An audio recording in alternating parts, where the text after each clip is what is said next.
Iya, Assalamualaikum Buya, Allahumma sholli ala Sayyidina Muhammad. Alhamdulillah tadi Buya sempat menyampaikan terkait kutipan dari Umar bin Khattab. Saya setuju sekali bahwa pendidikan terdini itu adalah memilih pasangan yang tepat untuk bisa sama-sama membimbing anak di masa mendatang. Tapi saya rasa tugas dan tanggung jawab saya ke depan masih panjang nih Buya. Salah satunya adalah ini mungkin yang jadi pertanyaan saya. Nah, setiap orang tua kan pasti ingin selalu menjadi lebih baik. Artinya apa yang dibimbing atau dilatih oleh orang tuanya, dia pasti ingin lebih baik lagi untuk ke anak-anaknya. Dan pastinya salah satunya adalah mempunyai anak yang lebih dekat dengan Al-Quran. Nah, sehingga jadi sangat penting untuk membimbing anak-anak ini dengan Al-Quran sejak dini. Bahkan saya juga sempat tahu dari beberapa kajian menyampaikan bahkan dari sejak di kandungan. Nah, tapi di satu sisi lain Buya, ada riset yang mengatakan juga bahwa musik yang baik, artinya kalau misalnya kita melatih dengan lirik atau mungkin alat-alat musik seperti piano dan lain sebagainya, itu juga baik bagi perkembangan atau melatih kemampuan otak kiri dan kanannya. Nah, ini yang saya ingin tanyakan Buya, mungkin kaitannya dengan pengalaman atau sirah nabawiyah seperti apa, bagaimana dampak musik ini terhadap kedekatan kita dan juga anak-anak terhadap Al-Quran itu sendiri. Jazakumullah khairan panitia dan juga Buya atas menjawab pertanyaan saya. Assalamualaikum warahmatullahi wabarakatuh. Assalamualaikum warahmatullahi wabarakatuh. Masya Allah. Jadi janin memang sudah ada ruh nyawa. Dan ada hubungannya dengan rasa yang ada dalam diri ibundanya. Maka sangat penting untuk menjadikan watak, karakter, sifat anak di dalam janin itu adalah agar lembut dan seterusnya dengan kelembutan orang tua. Artinya ada hubungannya. Sehingga orang tua itu seorang ibu hendaknya dibuat nyaman di saat mengandung itu.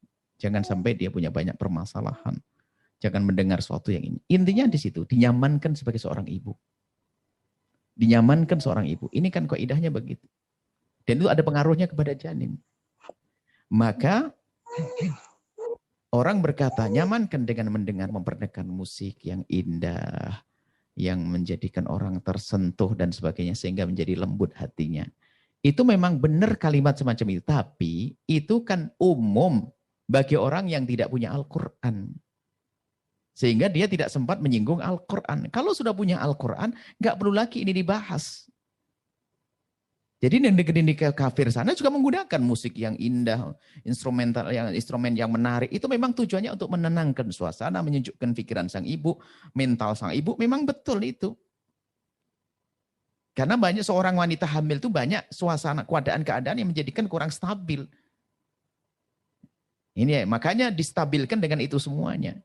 Itu benar kaidah yang anggap ini mungkin dari kalangan pendidik ya itu dianggap memang betul. Cuman ini berlaku bagi orang yang tidak punya Al-Qur'an. Kalau sudah punya Al-Qur'an ya segala-galanya di atas semuanya Al-Qur'an. Bukan saja kesejukan yang sifatnya didengar dan dirasa, tapi ada rahmat yang tidak ada di musik itu sendiri. Seperti itu. Jadi Anda benar. Jadi kalau kita tidak ingkari orang yang mengatakan dengan musik itu akan membuat perubahan yang baik dan anak kecerdasan segala macam, bisa saja itu. Tidak disalahkan. Tapi bagi yang sudah punya Al-Quran nggak perlu lagi dengan itu. Al-Quran bukan sekedar. Kalau Al-Quran punya fungsi yang serupa dalam menyejukkan hati seperti musik, tapi bukan sampai di situ saja. Seperti musik dari segi menyejukkan. Orang dengar musik dia senang telinganya. Dengar Al-Quran dia senang. Tapi bukan sampai di situ. Ada rahmat yang Allah turunkan bersamanya. Ada keberkahan yang tidak ada di yang lainnya. Sehingga pernah diuji misalnya orang barat mendengar senandung Al-Quran. Dia senang, ini kok enak lagunya begini. Tapi tidak sampai rahmat dan sebagainya dirasakan. Ya hanya dengan telinganya saja. Artinya betul yang Anda sampaikan dan Anda mendengarkan musik itu adalah bisa membantu perkembangan janin dan seterusnya. Tapi itu bagi orang yang tidak punya Al-Quran. Sudah punya Al-Quran, bukan sekedar telinga sang ibunda nyaman, hatinya adalah nyaman, akan tapi lebih dari itu ada keberkahan, rahmat, sambung dengan Allah Subhanahu wa ta'ala. Rumah menjadi rumah penuh berkah dan seterusnya. Jadi setelah itu dengan Al-Quran. Sudah tidak perlu dengan musik untuk diperdengarkan kepada anak-anak kita. Wallahu a'lam bishawab.